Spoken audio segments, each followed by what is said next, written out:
Hi, this is Roger Green, host of the Surfing the NASH Tsunami podcast. This weekend, we are offering 5 conversations from Season 3, Episode 23, our discussion on the role patient advocates play in supporting all the various stakeholders in the NASH and NAFLD communities. This conversation is really a tale of two dualities. It starts with Achim Kautz making the comment that there really is no fatty liver community. To have a real community around NAFLD and NASH, you would need not only to have hepatologists and patients, but also other physicians who treat different manifestations of the disease. The kind of thing that led Jorn Schattenberg earlier in this episode to describe Achim as a silo breaker. Louise Campbell, speaking from the UK perspective, agrees, but Andrew Scott and I note that the NASH Council, sponsored by the Global Liver Institute in the US, actually serves to do what Achim is describing, bring together different specialties and different activities. And as Donna Cryer discussed on a recent episode, one of her key activities was to get the American Heart Association involved in issuing a statement on the relationship between heart disease and fatty liver. The second duality is about who the patient is. If we're talking about short-term successful results, the patient is the cirrhotic or F3 patient where you can generate some quick successes and turnarounds. But the larger community is clearly the metabolic patient for whom you might not have short-term payoff, but over time will cost the society a lot more. Listen how the patient advocates and the other various panelists see the interplay between these two dualities. Interesting set of questions. As you will hear, patient advocates have a different point of view, but they are truly interesting people who play a critical role in the fatty liver ecosphere. So sit back, listen, enjoy, learn, and when you're done, join the dialogue on our LinkedIn discussion group.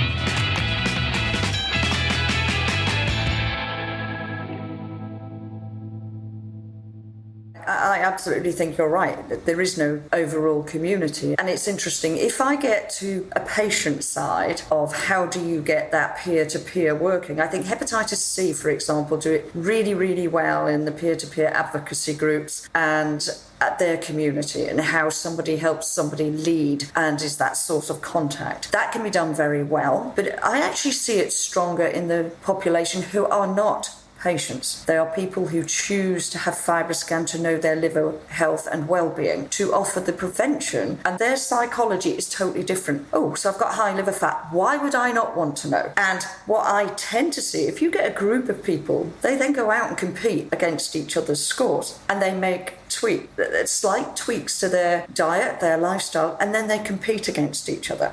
There is something amazingly competitive about people who can't compete on a blood parameter. But it is that brief intervention. It is how do you motivate that? And if you get groups, it's easier. But don't make them patients. There is a different psychology. There is a lot done about a patient role. I did a set of scanning just briefly recently, which was a long waiting list for an NHS. Of all of the people we discharged, 83% had high liver fat. They did not have fibrosis. So if I had not had CAP on my machine, even liver physicians who only have kilopascals miss NAFLD. We only are there for the NASH. So that was 83% of a population we would have known nothing about and who would have been discharged and will be discharged, who would have had no intervention whatsoever. That's NAFLD. That is a population who will, as you were describing, will probably be endocrine cardiology. But we've already missed an opportunity because we don't have technology with CAP in most units. So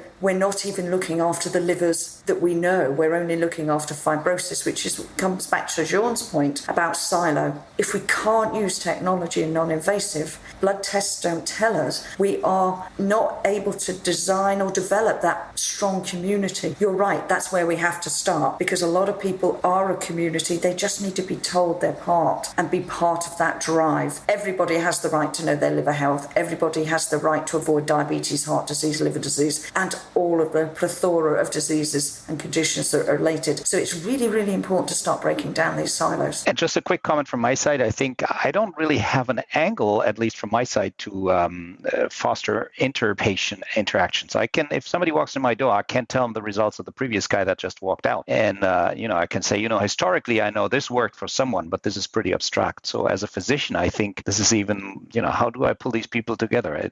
That's probably not easy for me. So, Jorn, what I was going to note is that When I think of who works on this problem or this issue most assiduously and effectively, I think about some of the things that GLI does. So I know, Andrew, can you share things that GLI is doing aimed at fostering cross-communication, breaking down silo, getting different specialties and different patient groups, for example, to integrate and interact more effectively? Yes, yeah. And I think a lot of that is in large part of the NASH Council kind of umbrella. How can we bring together as many diverse voices as possible to talk about NASH? And I think that has led to a lot of valuable outcomes, like our Language of NASH document that is kind of trying to get everyone to refer to the same data points, the same terminology when we talk about the condition, kind of level set the community. And we're talking about outside of just purely liver as well. We're thinking of the diabetes angle, the obesity angle, the cardiovascular angle, and really trying to think of every player and ensuring they have a seat at the table in the NASH Council. But I will also mention as well, to Luis's point about technology, I think a lot of that is falling within our Beyond the Biopsy initiative, which I think I've mentioned on other podcasts as well. But again, if we can think of lessening the burden, just like when we're thinking of advocates and patient advocates, lowering that barrier of entry, thinking of generally of GPs and primary care providers, how can we make it easier on them and showing them that it's actually very easy to diagnose liver health, it's very easy to have a conversation, and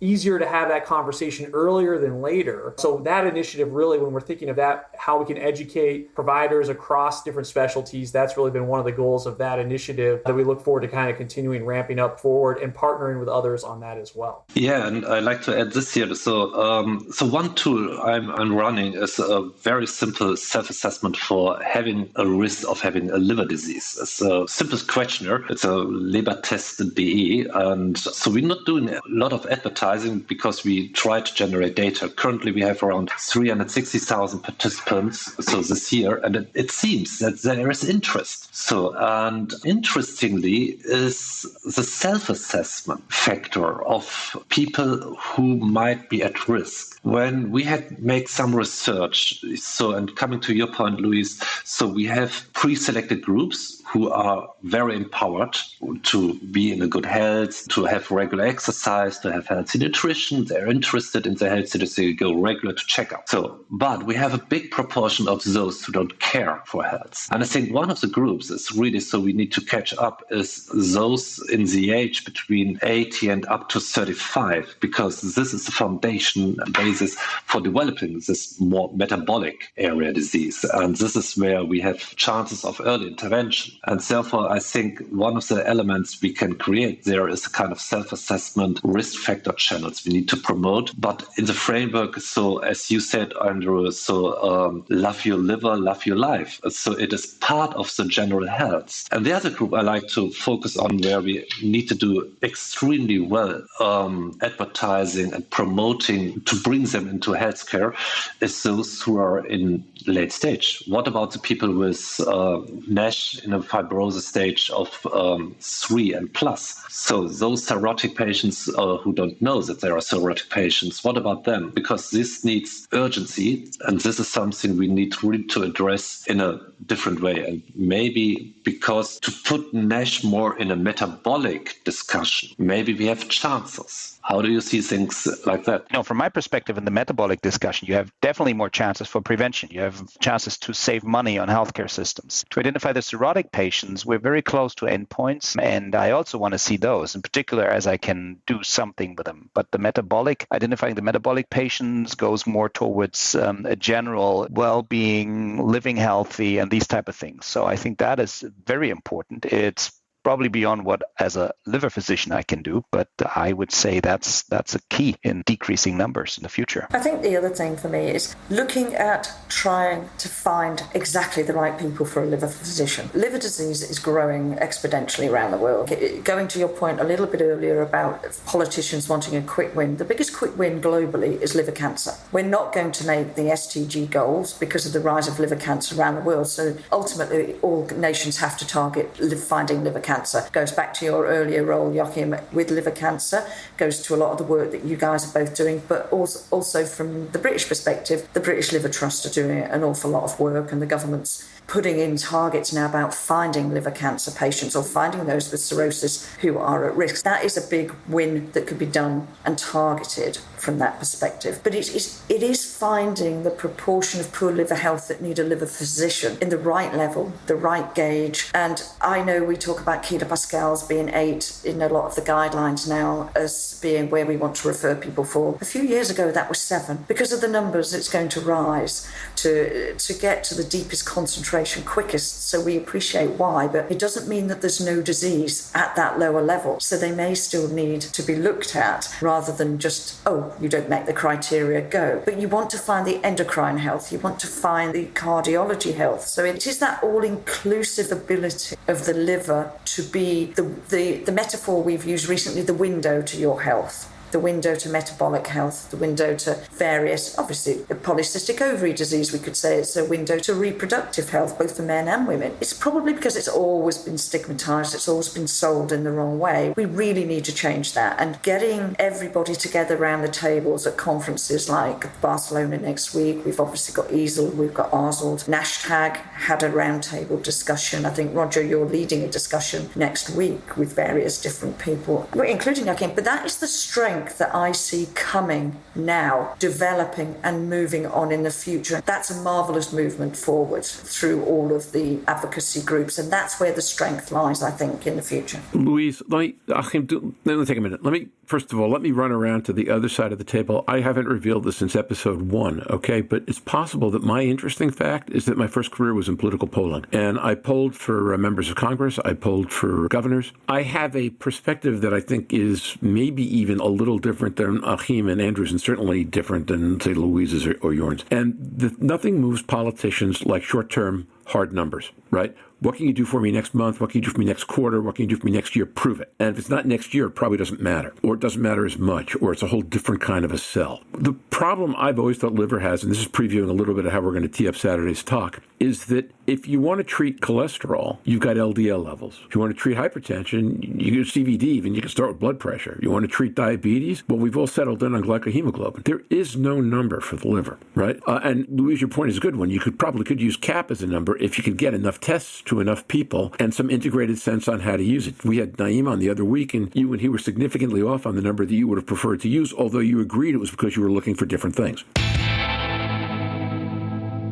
And now, back to Roger. We hope you've enjoyed this recording. If you have any questions or comments about the content of this conversation or the entire episode, please send an email to questions@surfingnash.com. I am off to Barcelona for the Innovations in NAFLD Care 2022 conference. We'll be back next week with a wrap-up episode on this exciting inaugural conference. If you're listening Wednesday night, Thursday, or in Europe, India, and the Middle East Friday morning, you can still register for the virtual link to the Innovations Conference. That link appears on the Surfing Nash website. Until then, stay safe. Surf on. We'll see you next week. Bye-bye now.